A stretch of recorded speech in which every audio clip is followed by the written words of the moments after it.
I'm Sarah Fergani with your headlines on this Monday, January 9th. 3 people, including a child, were killed in a tragic accident late Sunday night.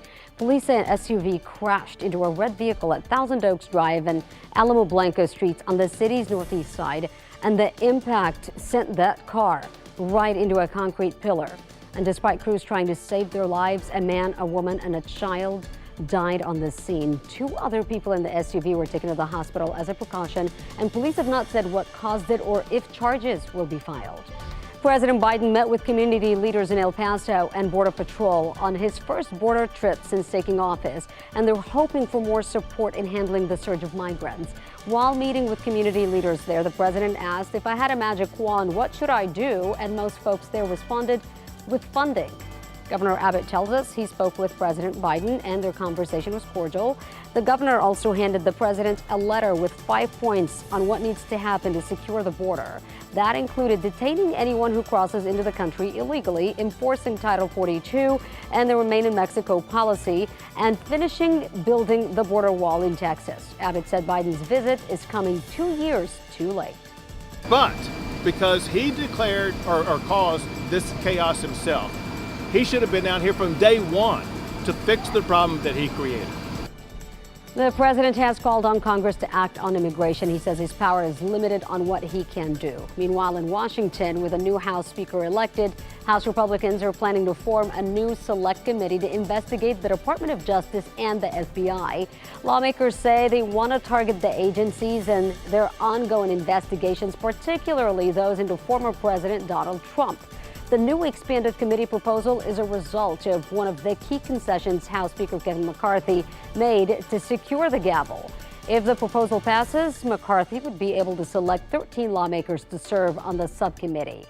Tomorrow, the 88th legislative session begins. Texas lawmakers will meet in Austin to take on everything from property taxes to social issues. And some of those top issues will be immigration, property taxes, and school vouchers. Also, a series of bills to address social and gender issues.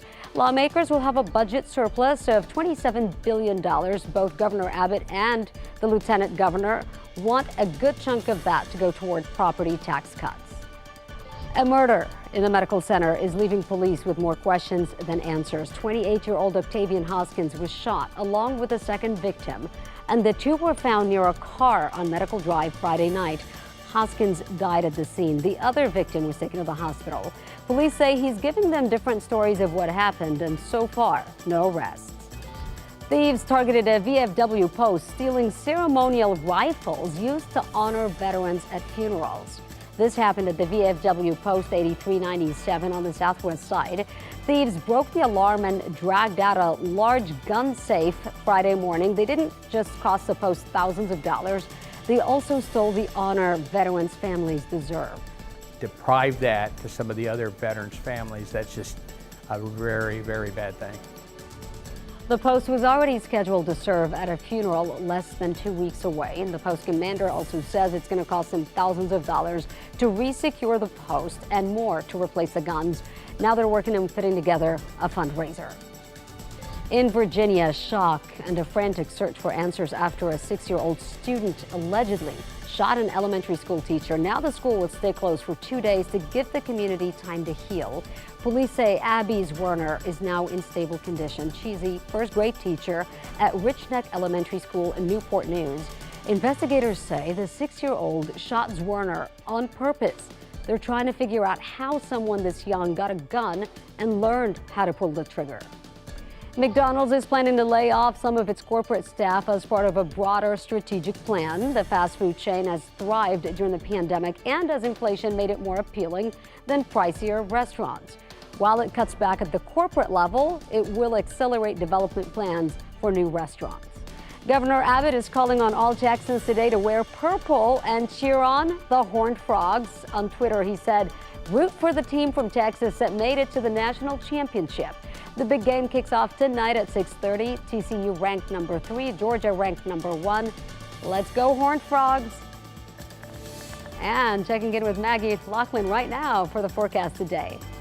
Yeah, Sarah, we're not wearing purple, but that's okay. We still have time, a lot of time in your Monday, and really you need a jacket this morning. It's a chilly start, but we'll be in those 60s by noon. Lots of sunshine on the way, and yes, we get 70s by 5 p.m. today. Have a great And that's KENS 5 News now. Thanks so much for joining me. I'm Sarah Forgani. See you tomorrow.